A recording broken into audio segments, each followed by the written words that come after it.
ভূমিকম্প যেদিন হয়েছে এই ক্লিপটা হচ্ছে সেদিনের। সো হ্যালো এভরিওয়ান, আসসালামু আলাইকুম, ওয়েলকাম টু ইভাস লাইফস্টাইল। আমি হচ্ছে সেদিন এই বাজারে আসার জন্য রেডি হচ্ছিলাম, আর এরকম একটা ইনসিডেন্ট হয়ে গিয়েছে। তো যাই হোক, আলহামদুলিল্লাহ আমরা সবাই সুস্থ আছি, ভালো আছি। এটার জন্য আল্লাহর দরবারে লাখ লাখ শুক্রিয়া। আর এই ধরনের ইনসিডেন্ট থেকে আল্লাহ আমাদের সবাইকে রক্ষা করুন, এখন শুধু এই দোয়াটাই করি। তো আমি না এতদিন ধরে বলতে এত বছর ধরে গুলশান ডিএনসিসি থেকে বাজার করি। কিন্তু এখানে যে এরকম একটা চিকেনের বাজার আছে সেটা আমি একদমই জানতাম না। আমি সবসময় যে মাছের বাজারে আসি, মাছ নেই, তারপর সবজি অন্যান্য যে ড্রাই জিনিসপত্র আছে মানে গ্রোসারি এগুলো নিয়ে বাসায় চলে আসতাম। আর এমনিতে যে আস্ত মুরগির যে বাজার সেটা আছে ওইটা জানি। কিন্তু এরকম যে কেটে সুন্দর মতো আপনার প্রসেস করা যে চিকেন পাওয়া যায় সেটা আমার একদমই জানা ছিল না। তো আমি যে আপুর শপে জব করি, উনি হচ্ছে আমার কথা শুনে ডিএনসিসিতে গিয়েছিল ওই যে স্যামন মাছ কেনার জন্য। আর উনি হচ্ছে আমাকে এই নিউজটা দিয়েছে। মানে উনি কখনো যায়নি, ফার্স্ট টাইম গিয়েই হচ্ছে চিকেনের বাজারটা পেয়েছে। আর আমি এত বছর ধরে যাই, আমার জানা নেই। তো আমি হচ্ছে ভাবলাম যে কেননা আমিও গিয়ে দেখি। আর যদি আমি যে চিকেন আনি সেই চিকেন আমার ওয়াশ করতে একদমই ভালো লাগে না, কারণ আবার ক্লিন করতে হয়। নর্মাল বাজারগুলো দেখা যায় যে আপনাকে জাস্ট পিস করে দিয়ে দিবে, কিন্তু ক্লিন করে দেয় না কিন্তু। তো অনেক সময় লাগে। তো আমি ভাবলাম যে যদি নর্মাল বাজারের চাইতে যদি একটু বেশি টাকাও নেয় তারপরও ভালো, কারণ আমার হচ্ছে অত বেশি তো আর ক্লিন করার দরকার পড়বে না, একদম রেডি থাকবে, জাস্ট অল্প একটু ওয়াশ করলেই হবে। তো সেই অনুযায়ী আমি গিয়েছিলাম। তো বেশি কিছু কিনিনি, আমি জাস্ট 2 কেজি কিনেছি। কারণ হচ্ছে বুকের যে পিস সেগুলো ওরা হচ্ছে 320 থেকে 40 টাকা কেজি রাখে। আর হচ্ছে লেগ পিস যেটা সেটা হচ্ছে 220 থেকে 40 টাকা। তো আমি হচ্ছে 2টা মিক্স করে এনেছি। তো আমার কাছ থেকে এভারেজে হচ্ছে 340 টাকা করে পার কেজি নিয়েছে শুধু মাংস। আমি কারি কাট করে এনেছিলাম। তো ভাবলাম যে 2 কেজি নিয়ে দেখি, কারণ বাজার থেকে যে মুরগি আনার পর আমার অলমোস্ট 600 650 টাকাই নেয় 2টা মুরগি। সো ওই 2টা মুরগি দিয়ে আমার যে কয়দিন যায়, আমি এখান থেকে 2 কেজি মাংস নেওয়ার পর যদি সেম হয় তাহলে আমি আর বাজার থেকে মুরগি কিনবো না, এখান থেকেই এরপর আসলে বেশি করে নিব। পরে দেখলাম যে হ্যাঁ, বাজার থেকে চিকেন আনলে যেমন 650 টাকার মধ্যে আমার যে কয়দিন হতো, এখান থেকেও সেম। তো ভাবলাম যে এখন থেকে গেলে একবারে পুরো মাসের চিকেন এখান থেকে নিয়ে আসবো। তো যাই হোক, আজকে হচ্ছে এখানে আমি একটা বাঁধাকপি ভাজি করছি, তবে একটু অন্যরকম করে। প্রথমে আমি হচ্ছে বেশ কিছু তেল দিয়েছি। তেলের মধ্যে রসুন ফোড়ন দিয়ে তারপর পেঁয়াজটাকে হালকা একটু ভেজে আমি এখানে দিয়ে দিয়েছি হচ্ছে যে স্যামন মাছ। আমি যে স্যামন মাছ কিনেছিলাম তো ওইটা না আজকে হচ্ছে পেটের সাইডের দিকের মাংসটা একটু পাতলা ছিল। তো আমি ভাবলাম যে এগুলোকে এভাবে পিস করে না রেখে সিদ্ধ করে তারপর হচ্ছে রেখে দেই, কিছু একটা করা যাবে। তো সেখান থেকে আমি অল্প কিছু নিয়ে এখানে ভাবলাম যে আজকে বাঁধাকপির সাথে ভাজি করব। তো মাছটা অন্য মাছে যেমন আপনার লবণের সাথে একটু লেবু দেই যেন স্মেলটা চলে যায়, তো আমি স্যামন মাছে লেবু দেইনি, কারণ এটার স্মেলটা এমনিতেই অনেক সুন্দর। জাস্ট লবণ দিয়ে একটু সিদ্ধ করে নিয়েছিলাম। তো এখন হচ্ছে আমি পেঁয়াজ ভাজার পর মাছগুলো দিয়ে একটু ভেজে তারপর সামান্য একটু লবণ, হলুদ, মরিচ, একটু ধনিয়া গুঁড়া দিয়ে মিক্স করে তারপর কষিয়ে নিয়ে এখন কাঁচামরিচ দিয়ে তারপর বাঁধাকপিগুলো দিয়ে দিচ্ছি। আর আজকের বাঁধাকপিগুলো আমি হচ্ছে এরকম ছোট ছোট স্কোয়ার করে কেটেছি। অন্য সময় বাঁধাকপি ভাজি করলে আমি দেখা যায় যে আগে থেকে একটু সিদ্ধ করে তারপর হচ্ছে জাস্ট বাগার দেই। তো আজকে যেহেতু মাছ দিয়ে করব, তো ভাবলাম যে কাঁচা বাঁধাকপিটা দিয়েই একবারে রান্না করি। এখন আর তেমন কোনো কিছুই করতে হবে না, জাস্ট এগুলোকে একটু মিক্স করে দিয়ে রেখে দিব। তারপর যখন ভাজা ভাজা হয়ে আসবে, উপরে কিছু ধনিয়া পাতা দিয়ে দেন নামিয়ে নিব। আমি জাস্ট আপনাদের সাথে একটু আইডিয়া শেয়ার করলাম। পুরো রেসিপিটা আর কি শেয়ার করব, আপনারা দেখা যাবে হয়তোবা আমার চেয়ে ভালো পারেন। আমি এখন ট্রাই করি আর কি এটা সেটা একটু একটু করে রান্না করার জন্য, বিশেষ করে যে বেঙ্গলি ফুড যেগুলো। সেদিনের ভূমিকম্পে অনেকেই মনে করেছিলেন যে আজকেই বুঝি শেষ দিন। তো সত্যি কথা বলতে আমার না এটা এক মুহূর্তের জন্য মনে হয়নি যে আজকেই শেষ দিন, আমি হয়তোবা আর থাকবো না।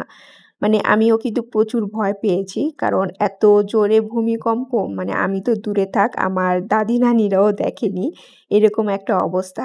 তো প্রচুর জোরে জোরে বিল্ডিং শেক করছিল আর অনেক সাউন্ডও কিন্তু হচ্ছিল। সো আমি কিন্তু চিৎকারও দিয়েছিলাম। চিৎকার দিয়ে একটা সেফ প্লেসে গিয়েছি। তারপর হচ্ছে সূরা পড়ছিলাম। কিন্তু আমার মানে একদমই মনে হয়নি যে আজকেই শেষ। আমার কাছে কেন জানি মনে হচ্ছিল যে এখনই ভূমিকম্পটা থেমে যাবে এবং সবকিছু আগের মতো নরমাল হয়ে যাবে। সো আমি যেটা চিন্তা করেছি আলহামদুলিল্লাহ সেটাই হয়েছে। তো যাই হোক, এই যে আমার বাঁধাকপি দিয়ে মাছের ঝুরি ভাজিটা কিন্তু রেডি হয়ে গিয়েছে।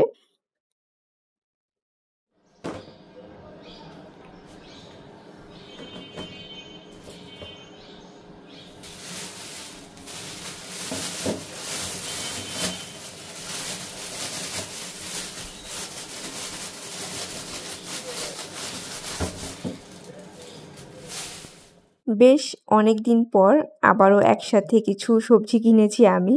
অন্য সময় দেখা যায় জাস্ট মানে হয়তো একটা ফুলকপি নিয়ে আসি, নয়তো একটা বাঁধাকপি নিয়ে আসি, এরকম করে বাজার করতাম। কিন্তু আজকে হচ্ছে মানে আমার ধনেপাতা, কাঁচামরিচ এগুলো সব শেষ হয়ে গিয়েছে। তারপর মানে কাঁচা টমেটো, ফুলকপি আমার কাছে অনেক ভালো লাগে। কাঁচা টমেটো ভাজিটাও ভালো লাগে। তো ভাবলাম যে এগুলো নিয়ে যাই, কারণ কখন কি হঠাৎ করে খেতে ইচ্ছে করে বলা তো যায় না। তো এগুলো নিয়ে এসে আমি হচ্ছে এখন যে ধনেপাতা, কাঁচামরিচ আছে এগুলো সুন্দর করে ক্লিন করে ওয়াশ করে রেখে দিব। আর এগুলো কাজ শেষ করে তারপর কিন্তু আমি ব্রেকফাস্ট করব। আরও টুকিটাকি কিছু কাজ আছে ওগুলো করে ব্রেকফাস্ট করে তারপর হচ্ছে আমি শপে যাব। তো নরমালি তো আমি ৬টা বাজে ঘুম থেকে উঠি। তো ওই সময়ের পর লিয়ানাকে দিয়ে এসে মানে বেশ অনেকখানি সময় থাকে। এই সময়ের মধ্যে যতটুকু কাজ কমপ্লিট করা পসিবল হয় আমি করি। মানে অনেক সময় দেখা যায় যে আবার ইনস্ট্যান্ট আমার এটা সেটা খেতেও ইচ্ছে করে। মানে ভাজি আগের দিনই করে রাখি। মানে শাক, তারপর হচ্ছে ভর্তার মতো কিছু একটা ছোট মাছ। তো এগুলো যেদিন মানে খেতে ইচ্ছে করে ওইদিন দেখা যায় যে সকালবেলা করে তারপর যাই। কারণ এই টাইপ খাবারগুলো না মানে আগের দিন রাতে করে রাখলে দেখা যায় পরের দিন হচ্ছে অত বেশি টেস্ট লাগে না। তো এর জন্য হচ্ছে আমি মানে সকালবেলাতে করে রাখার চেষ্টা করি এখন। আর এই যে এখানে দেখেন যে ৳২০ র কাঁচামরিচ দিয়েছে আর ৳১০ র ধনেপাতা দিয়েছে। মাঝে মধ্যে এমন হয় যে আপনার ৳২০ র কাঁচামরিচ মানে খুবই কম দেয়। আবার ধনেপাতাটা বেশি দেয় ৳১০ র। আবার মাঝে মধ্যে ধনেপাতা আপনাকে কম দিবে, কাঁচামরিচ বেশি দিবে।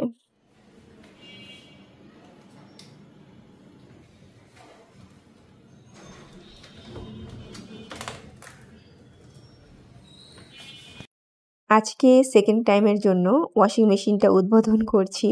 তো এর আগে তো মানে যে এটা সেট করতে এসেছিল উনি জাস্ট একটা মানে বেডশিট ওয়াশ করে দেখিয়ে দিয়ে গিয়েছে।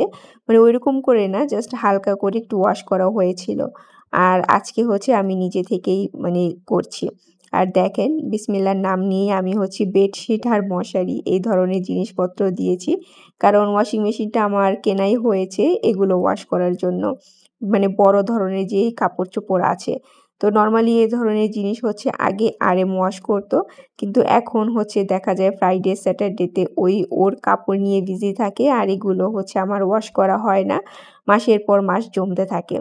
তো যাই হোক, মানে যেকোনো ইলেকট্রনিক্সের জিনিস ফার্স্ট টাইম ইউজ করতে গেলে আমার কাছে না একটু ভয় লাগে। বিশেষ করে হচ্ছে এই ধরনের জিনিসপত্র যেগুলোকে আপনার মানে নিজে অপারেট করতে হবে, টাইম সেট করতে হবে সবকিছু। তো আর একটু এক্সপেন্সিভ হলে তো আরেকটু বেশি ভয় কাজ করে। তো আমি হচ্ছে মানে অনেকগুলো বাটন অনেকবার প্রেস করে দেখছিলাম। আর এত দ্রুত এটা মানে চেঞ্জ হয়ে যায়। মানে ওই যে এম দিয়ে মোড দিয়ে যে ফাংশনগুলো আছে ওইগুলো। তো এইটা হচ্ছে আমি বেশ কয়েকবার প্রেস করে তারপর হচ্ছে এটাকে সেট করেছি। তা আমি কাপড় দিয়েছি ঠিক আছে। ১ম এ যে ডিটারজেন্ট দিয়েছি সেটা মানে পরিমাণে খুবই কম পড়ে গিয়েছে। পরে হচ্ছে আমি আবার কাপড়ের উপর বেশ কিছু ডিটারজেন্ট দিয়ে গিয়েছি। তো আমি তো কাপড় ওয়াশ করতে দিয়ে রান্না করছিলাম। আর মেশিন হচ্ছে একটু পর মানে বন্ধ হয়ে যায়, আবার চালু হয়। যখন আমি মেশিনের কোনো সাউন্ড না পাই তখন দৌড় দিয়ে কিচেন থেকে এসে চেক করি যে ঠিকঠাক মতো সব চলছে কিনা। তো মেশিন তো মেশিনের মতো কাজ করবে, পানি রিফিল করবে, আবার পানিটাকে ড্রেইন করবে। সো যখন ড্রেইন করে তখন কোনো সাউন্ড থাকে না। তো তখনই আমার কাছে মনে হয় যে এটা কোনো প্রবলেম হলো কিনা, আমি ঠিকমতো দিতে পারলাম কিনা। পরে দেখলাম যে না, আলহামদুলিল্লাহ আমি ঠিকমতো এটা অপারেট করতে পেরেছি আর কাপড়ও সুন্দর মতো ওয়াশ করা হয়ে গিয়েছে। আর বেশ অনেকখানি ড্রাই হয়ে বের হয়েছে। তো যাই হোক, এখানে আমি হচ্ছে ঝটপট করে মানে কিছু সবজি বাগার দিয়ে নিচ্ছি। রাতের বেলাতেই আমি হচ্ছে ফুলকপি, গাজর, পেঁপে এগুলোকে সামান্য মসলা দিয়ে মানে ভাপ দিয়ে রেখেছিলাম। আর এখন সকালবেলা চটজলদি হচ্ছে মানে বাগার কিংবা ফোড়ন যেটাই বলেন সেটা দিয়ে নিয়েছি। তো এটা হচ্ছে মানে রাতের বেলা আমি হঠাৎ করে মনে হলো যে মেশিনের যে পানিটা ড্রেন হয় এইটাতে আমি একটা জিপ র‍্যাপ দিয়ে রেখে দেই। কারণ এইগুলোতে হচ্ছে আপনার প্রচুর ময়লা জমে। আর সবসময় প্রতিদিন এগুলো ক্লিন করাও পসিবল না। কারণ মেশিন সরিয়ে এই জায়গা থেকে এগুলো ক্লিন করতে গেলে মানে খুবই কষ্ট হয়। তার চেয়ে ভালো আমি হচ্ছে এরকম একটা ক্লিং র‍্যাপ দিয়ে র‍্যাপ করে রাখলাম। এখন হচ্ছে আমার আর মোছামুছির কোনো ঝামেলা থাকবে না। যখন ক্লিং র‍্যাপটা মানে ময়লা হবে তখন এটাকে আমি ফেলে দিয়ে আরো একটা পেঁচিয়ে দিব। এতে করে আমার ক্লিনও করতে হলো না প্লাস হচ্ছে মানে জিনিসটাও একদম সুন্দর নিট অ্যান্ড ক্লিন আর নতুনের মতো থাকলো। সো আপনারাও চাইলে আমার এই আইডিয়াটা মানে কাজে লাগাতে পারেন। তো এখন আমি একটু ভাবলাম যে পাইনঅ্যাপলের জুস করব। তো এর জন্য পুদিনা পাতা গাছ থেকে পুদিনা পাতা নিয়ে এসেছি। অ্যাকচুয়ালি মানে সেদিন যে দেখলেন যে আমি অনেকগুলো ফ্রুটস কি বলে সেটাকে মানে গুছাচ্ছি। তা আমি হচ্ছে নরমালি এতগুলো ফ্রুটস আমাদের ঘরে কখনোই একবারে আনা হয় না। যদি না কেউ আমাদের বাসায় নিয়ে আসে। সো লিয়ানা হচ্ছে সিক হয়ে গিয়েছিল। ওই যে আমি যে স্যাটারডেতে একটু ফটোশুটের জন্য ৩০০ ফিট গিয়েছিলাম। সেদিন বাসায় ব্যাক করার পর থেকে লিয়ানা প্রচুর সিক হয়ে গিয়েছিল। তো ওইটা শোনার পর আম্মু-আব্বু বাসায় এসেছিল। মানে লিয়ানাকে দেখার জন্য আর তখনই হচ্ছে এতগুলো ফ্রুটস নিয়ে এসেছিল। তো সেখান থেকে যে আনারসগুলো এনেছিল, তো আনারসের মানে টেস্টটা অত বেশি একটা ভালো ছিল না। কারণ বড় আনারসগুলো খেতে অত বেশি মজা লাগে না। আর মিষ্টিও ছিল না। তো সেগুলো দিয়ে কি করব ভাবলাম। তো এখন মনে হলো যে এগুলো ফেলে না দিয়ে মানে পাইনঅ্যাপল জুস করে নেই। আর আজকে হচ্ছে পাইনঅ্যাপল জুস করার জন্য আমি যেটা করেছি চিনির বদলে মধু ইউজ করেছি। কারণ চিনিটা তো হেলথের জন্য ভালো না। আর আমি যদি মধু ইউজ না করি তাহলে আরেম দেখা যাবে খাবে না মানে চিনি দিলে। তো ভাবলাম যে চিনির বদলে মধুটাই ইউজ করি। আর পুদিনা পাতা, চাট মসলা, বিট লবণ এগুলো দিয়ে হচ্ছে আমি পাইনঅ্যাপল জুসটা করে নিয়েছি।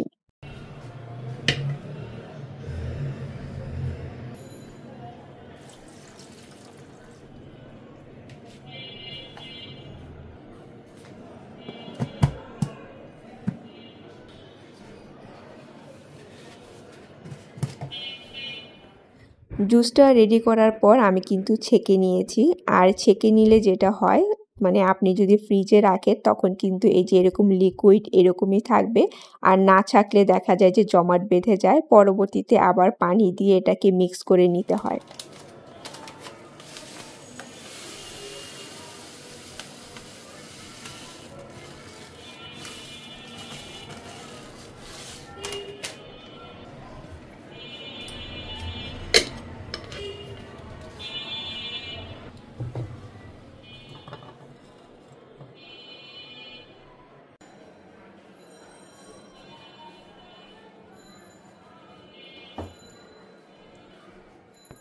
আচ্ছা, আমি যে অফারে কফি বিটারটা কিনলাম ওইটার মানে লিঙ্কটা একজন আপু চেয়েছেন। তো আপু আমি যদি লিঙ্কটা পেয়ে থাকি মানে নরমালি দেখা যায় যে লিঙ্কটা তো মেইলে থাকে। আমি দেখা যায় যে মেইলগুলো না ডিলিট করে দেই। কারণ এত বেশি জ্যাম হয়ে যায়। তো যদি পাই আমি চেষ্টা করব আজকের ভিডিওর ডেসক্রিপশন বক্সে দিয়ে দেয়ার জন্য। আর হচ্ছে যে চপারটার কথা অনেক আপুরাই বলেছেন, চপার নাকি অনেক ভালো। আর রূপালী আপু বলছিলেন হয়তোবা আমারটার ব্লেডের ধার কম। হতে পারে আপু। কারণ আমি অনেকক্ষণ ধরে ওটা ধরে টানাটানি করার পর একটু কিমা হয়েছে।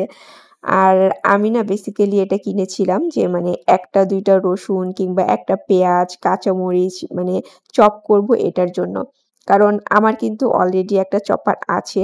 মানে ব্লেন্ডারের চপার। ওইটাতে আমি হচ্ছে যখন অনেক কিছু চপ করার দরকার পড়ে তখন নেই। তো আমি চাচ্ছিলাম হ্যান্ডি টাইপ কিছু মানে হাতের কাছে থাকবে আমি যখন তখন ওইটা ইউজ করব। এর জন্য মূলত আমি এই চপারটা কিনেছিলাম। আর এখন যদি আমাকে এটাতেও মানে বেশি পরিমাণ জিনিস দেওয়ার পর চপ করতে হয় তাহলে তো আমার ব্লেন্ডারই ভালো।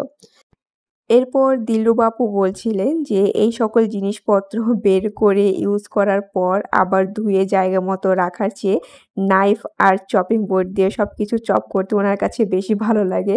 সেম আমারও। মানে ভিতর থেকে বের করে ইউজ করে আবার ভিতরে রাখতে হবে এই চিন্তা করলে মনে হয় যে না, আমি অন্য কোনো কিছু দিয়ে কাজ চালিয়ে নেই। আমারও সেম মানে এই অবস্থাটা হয়। তো যাই হোক, আমি হচ্ছে এখানে কলার বড়া কিংবা পিঠা যেটাই বলেন না কেন সেটা বানাচ্ছি। কারণ কলাতে একটু দাগ পড়লেই লিয়ানা হচ্ছে সেই কলাটা আর খাবে না। তবে কলা দিয়ে যদি ওকে এরকম পাকোড়া টাইপ কিছু করে দেয়া হয় তখন সেটা আবার খুব মজা করে খায়। তো আটা ময়দা যেটাই থাকুক না কেন সেটা নিয়ে আমি আটার পরিমাণটা তবে কম নেই, কলার পরিমাণ বেশি নেই। আর চিনি দিতে হয় না যেহেতু কলাটা খুবই মিষ্টি থাকে।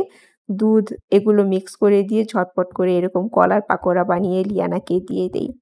তো যাই হোক, আজকে এখানেই বিদায় নিয়ে নিব। Take care and always love yourself. আল্লাহ হাফেজ।